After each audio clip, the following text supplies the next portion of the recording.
Hey there, welcome back to another video. This time it's another review and a request from DMC, who's been really kind and generous.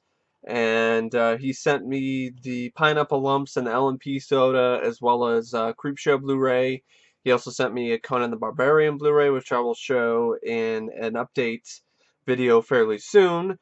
And he also got some stuff on my wish list as well. And I just gotta say, thanks, man. I mean, your generosity is just amazing, and I really don't have any words. It's hard for me to put into words how much I appreciate your kindness. But anyway, he requested a review. He asked me for my thoughts on this film, Black Sheep, a 2006 horror comedy from New Zealand. I think he happens to be from New Zealand, so he was curious to hear my thoughts on a film that was shot in and pretty much put together in New Zealand. And I gotta be honest, I thought it was okay. I thought it was just meh. It was a time waster for me, but I did like the concept, the idea of man-eating sheep, and then people mutating and turning into uh, sheep slash human combination, so were-sheep. That was pretty interesting. The special effects by Weta Workshop are phenomenal. They're top-notch. They look amazing. You can tell that the workshop had a lot of fun with this concept and put a lot into it, and it definitely does show on screen. I think the film is definitely worth a watch alone just for the practical effects. This is one of those films that I think, honestly, I'd rather point to this movie to people to show the practical effects are not dead versus something like Harbinger Down.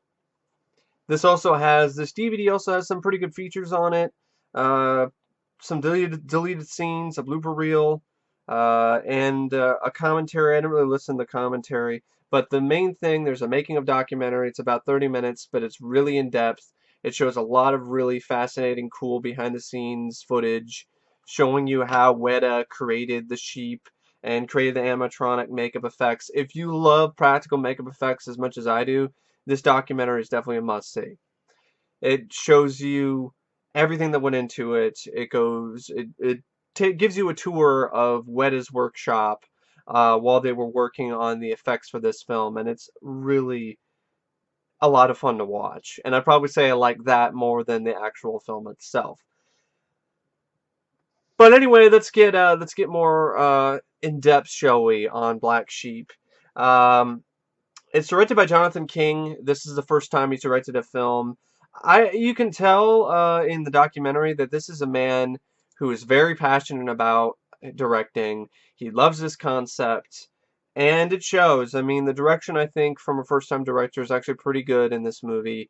I think you can definitely see the passion on screen. Jonathan is definitely a guy who's very passionate about his work, and it does show on camera. There's a little bit some inexperience with setting up certain shots, and it's a bit static at times. You could, have a little bit more fun with the camera, but for the most part, I think it's a pretty good directorial debut. He didn't really do much else in terms of horror after this, though. He helped write another film, and then he did like a sci-fi fantasy sort of movie. And then he kind of just fell off the face of the earth. He hasn't really done a film since like 2009. And I honestly think it's too bad, it's really too bad to see somebody who's so passionate for filmmaking to end up just not getting a job, not be able to give that passion to an audience anymore. Um, it's also written by Jonathan King, and I think when it comes to the sheep sequences, when it comes to the sequences that deal with the killer sheep and the horror elements, I think he does a great job. But when it comes to the comedy, I think that he leaves a lot to be desired. I just didn't care for the comedy in this. I thought this was not very funny. There was a couple moments that I kind of chuckled at, but for the most part, I just thought it was a pretty unfunny movie. And if it was trying to be like Peter Jackson in terms of early Peter Jackson type humor, like Bad Taste or Dead Alive. I just didn't get that from this movie. I got sheep farts and an annoying new age chick named Experience who's talking about her chakras and acupuncture and everything. Speaking of acupuncture, I wanted to shove a needle in her throat so she just couldn't talk anymore and annoy the fuck out of me. She was so annoying.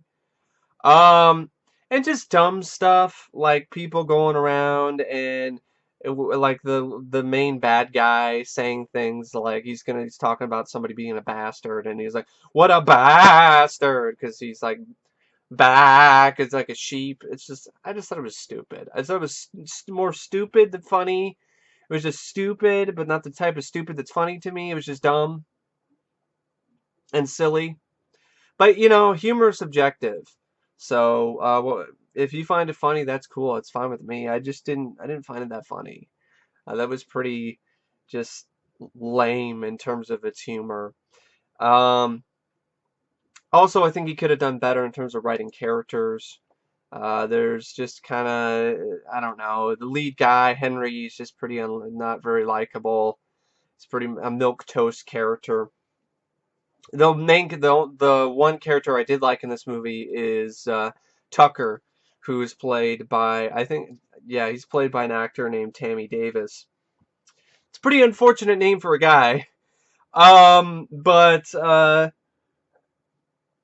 I enjoyed him. He was a lot of fun. He had personality. He had what it takes to be a lead. He reminded me of Bruce Campbell.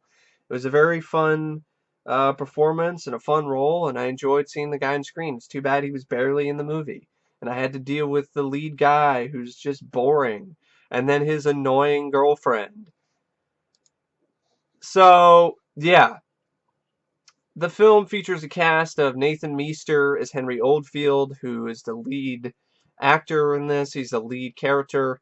Not really the best performance. Half the time it looked like he was just, I don't know, it looked like he was uncomfortable, like he was constipated, or he shat his pants already, and that was his expression throughout the entire movie. Peter Feeney plays Angus Oldfield, who is Henry's older brother, who's just some sadistic, cliched, evil bad guy, who apparently also likes to fuck sheep. Danielle Mason plays Experience, who is his love interest, who is also this annoying new age chick who says lines like the feng shui in this room is horrible or terrible. It's like, oh my god, the feng shui in this room is terrible. Like, and I don't find that type of humor funny. And another problem with this movie is it's the type of comedy where it's playing its over the top silly concept fairly straight for majority of the film. Then I have some zany stuff interspersed in between, but and then I'll have stupid, silly stuff. So, but it's supposed to be funny because it's taking itself seriously, and that's a really hard thing to pull off. And I don't think this movie did pulled that off at all. But that's just my personal opinion. In fact, I also thought the pacing of this movie really there were some issues. So honestly, when I think about it some more, I can't even say it's a time waster to me because I'm gonna keep this for the features, but mainly I don't really see a reason to watch this again because I don't like the lead guy. The one guy I do like is barely in the movie. Uh, the effects are great, but it takes a while for you to see them because the film starts out with about 45 minutes of just basically introducing the characters whom I don't really give a shit about, trying to be funny and failing, and you might see a little bit of gore, but then it's not that much. And then finally the sheep start attacking and doing stuff like about 50 minutes into a movie that's like 83 minutes long.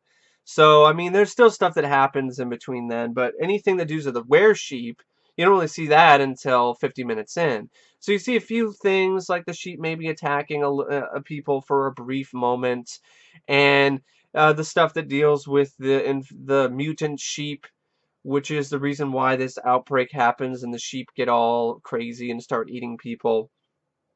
And it's because these environmentalists go in and steal this biohazard container with one of these mutant sheep in it. And well, they're getting chased by the evil corporations, the evil farmers, and the scientists, and the lead guy, not really the lead guy, he shows up later. He's afraid of sheep. He has a phobia of sheep because his older brother is a fucking psychopath who goes in and kills his pet sheep early in the movie in a flashback and puts it on his head. And he also is dealing with trauma due to his father, who died in an accident trying to get one of these sheep basically off the side of a cliff. And so he falls off the cliff. So you have these environmental activists, Grant, played by Olivier Driver, and Experience, played by Danielle Mason. They've released this mutant lamb. The lamb bites Grant and infects him. The lamb then escapes in the fields and infects a flock of sheep. I gotta be honest, this effect didn't look that great because you could tell that it was just a rubber creature. The director didn't really do a great job lighting it. He had it in broad daylight, and it just looked plainly obvious that it wasn't real. Even most effects artists would say less light. This director was like all the light, and it just looked really rubbery. Then Henry and an old friend, Tucker, they take a drive to the farm. Tucker sees a sheep that refuses to run away. Same time, Experience steals a rifle from the car to try to shoot them. This is where you have one scene that's kind of funny, where Tucker explains to this girl that the safety is off, and she hands it to him. He turns the safety, he takes the safety off, and then he kind of gives her a fake out. It's like, oh, here you go back. No, nah. So he's like, I'm not giving you back because, do you think I'm that stupid? I'm going to give you the gun back. I like that because usually in movies like this, the guy is dumb enough to give the person back the gun. And that's how they get the humor. This time it was the opposite. So anyway, they team up because they decide to investigate a farmhouse. There's smoke pouring out of it. They discover the mutilated body of a farmer named Mike. Henry sees a sheep in the hallway, and because of his phobia, he quietly shuts the door and locks it. The sheep tries to crash through the door. Tucker shoots the sheep. On the other end of the farm, Angus is driving around when he sees Grant. Grant bites Angus and then runs off. And this is like in the first 30, 40 minutes or so. So there's not much that happens. This film has some pacing issues because there isn't a lot that goes on in the first 40 minutes or so. You get a little bit of gore when, Tucker shoots the sheep in the head and so on. Or when the mutant lamb grabs Grant's ear and, tugs it. But there's really not that much. And there's just aftermath stuff of these mutant sheep eating people. So they get Tucker, Experience, and Henry get in a car. They try to warn Angus about the killer sheep, but there's a sheep hiding in the car that bites Tucker. The car is destroyed, and they seek refuge in the laboratory because it's after this stupid thing where the sheep apparently, I guess, is driving and drives off a cliff. And I'm supposed to laugh, and I'm just like, that's just dumb. Henry and Tucker finally realize that Angus is conducting cruel experiments when one of the scientists sees that Tucker's foot has now become a sheep's foot, which is actually a really good practical effect. Weta did it, I cannot commend Weta enough for their job here with the practical makeup effects, because it is really that good.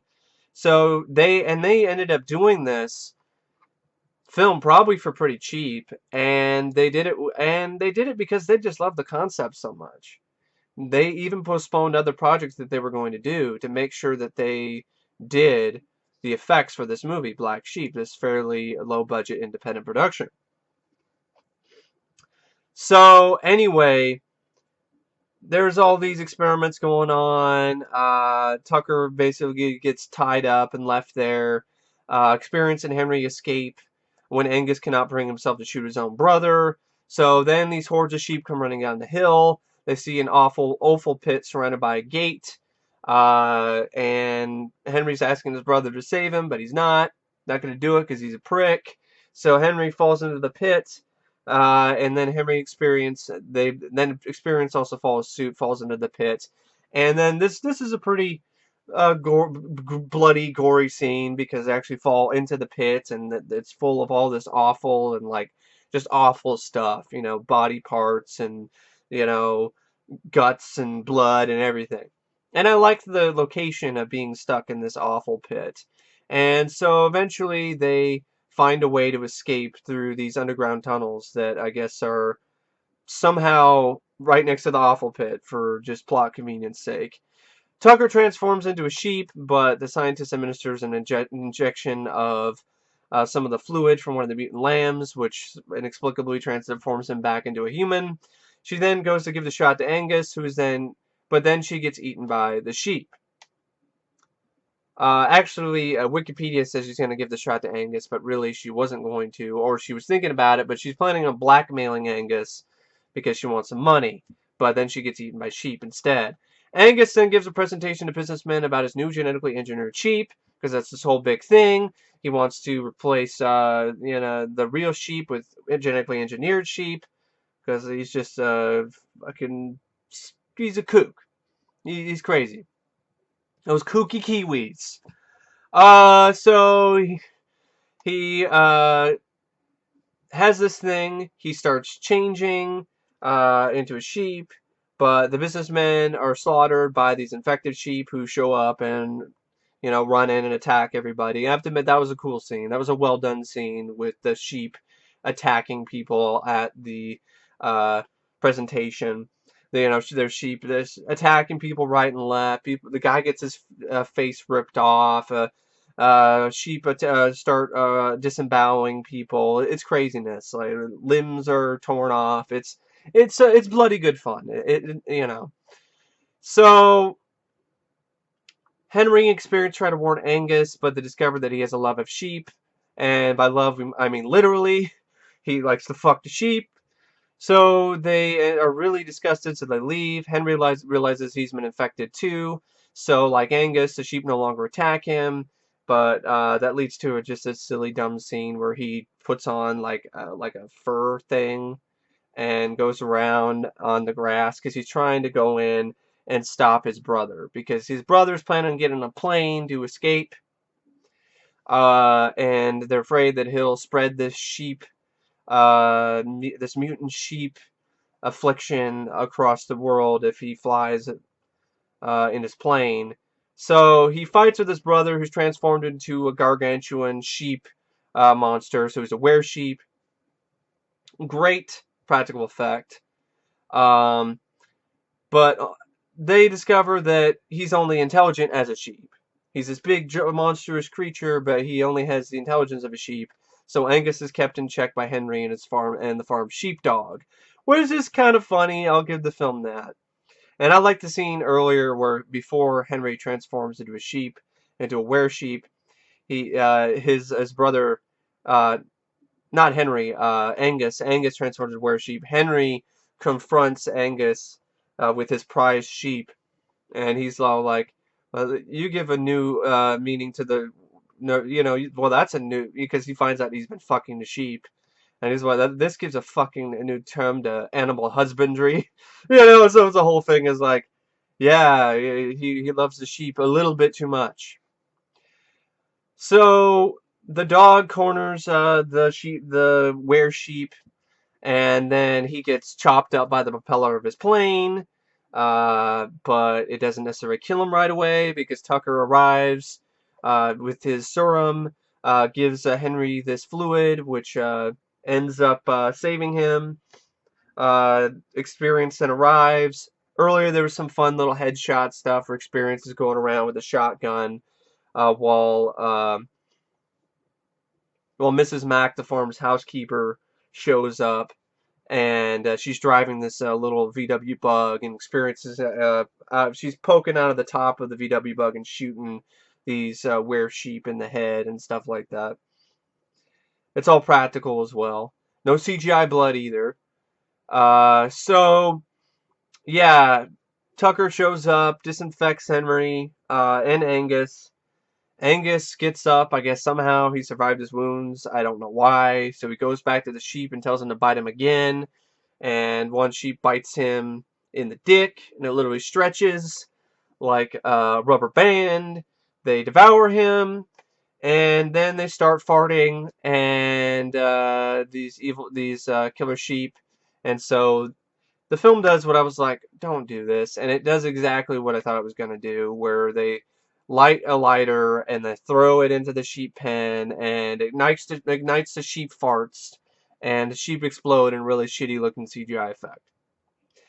And then the cure for the were-sheep affliction is given to the surviving were-sheep, including Grant, the environmentalist guy, and there's a kind of a fun little sight gag where you realize that all these people who were were-sheep are like huddled up in a pen like sheep. And then you have a stupid twist ending which makes no sense, where it zooms in on the sheepdog, and it goes, bah! And I'm like, what the fuck? That doesn't make any sense. What the fuck was that? I don't know what that was. What the fuck was that shit? But anyway, yeah, that's black sheep. There are 40 million sheep in New Zealand, and they're pissed off. I definitely would say, if you are from New Zealand, or you're familiar with New Zealand, I would definitely recommend you watch it, because it's shot in New Zealand. It's got some great shots of the landscape, and it's probably something you probably relate to a lot more than me, because apparently New Zealand is some place that is well known for its sheep. And so it was kind of a fun thing to do, to have a killer sheep movie take place in New Zealand. And the concept is good, but to me, it's a film that is, it's basically, it's concept without substance. It's more concept, less substance. And I really would have liked to have a little bit more substance here than just the concept. The concept is good. The effects are good. The gore, when it is there, is nice. I do like the character of Tucker. And every once in a while, it does make me chuckle. But that being said, it's got some pacing issues. It gets kind of boring. It takes a while to get going. And it's only 83 minutes, so it really should not have taken that long to get going, to get to the were-sheep, to get to the real craziness. It's not as woolly of a good time as it could be. At times it can be a woolly good time, but it isn't. But most of the time, it isn't as woolly as it could be. It's either boring or it's lame, because it just has these lame attempts at humor that just don't work for me at all. I just find them cringe-inducing and annoying. Namely, any scene with experience. But yeah, that it's not really a rant, because I don't hate the movie, but I did find it a little bit disappointing, because I like the concept. It's a cool, unique concept. It's something different for the horror genre for once. I like creature features. It just isn't as much fun as it could be, because either it takes itself too seriously, and then its attempts at humor fall flat because it takes its plot too seriously, but then it goes in and tries to have it both ways, so it try to be serious, but then try to be goofy, and then it just doesn't really find the right tone for me. And the performances by the leads are really not that great. And I don't know if it's the way they were written, or the way that they were directed, or a combination of both. But yeah, I just didn't really care for the lead characters, so the film didn't have much in terms of suspense, because I didn't really give a shit about the lead guy or the lead girl.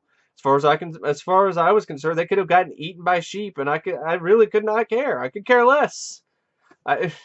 So no, this is not an example of sheer terror. Definitely not. But it wasn't totally terrible. It had its moments. But yeah, it could have been better. But for a low-budget independent film, it could have been worse. It had some pretty good production values for such a low budget, mainly probably provided by Weta, who just really elevated the film with some really, really standout, great-looking practical effects. So for that, it's worth a watch for me at least once. So I gotta say, thanks to DMC for recommending me to watch this film, because it was actually a good thing to see the practical effects. You can see right there some of the practical effects there. The director and the writer, who was the director and the writer of the film, Jonathan King, not Jonathan Winters, that's an actor. Jonathan King, he was very heavily inspired by American Werewolf in London. and stuff like that. So, I just wish it was as funny as American Werewolf in London. But I cannot say that. And I don't agree with Ain't It Cool News, possibly the single best midnight movie of its era. I definitely do not agree with that. But that being said, I don't know what to say except it was a rate out of 5 stars. I would give Black Sheep 2.5 out of 5. It's just a hair below average for me. It's because I can't really call it a time waster. A time waster would be mediocre, a movie that I could watch as a time waster. This one, I pretty much can only watch the scenes with the sheep killing people and maybe some of the stuff with Tucker. So the gore scenes and the wear sheep scenes I could watch. The other stuff I could care less about. But anyway, thanks for watching my review of Black Sheep. And as always, I will see you guys later. See ya!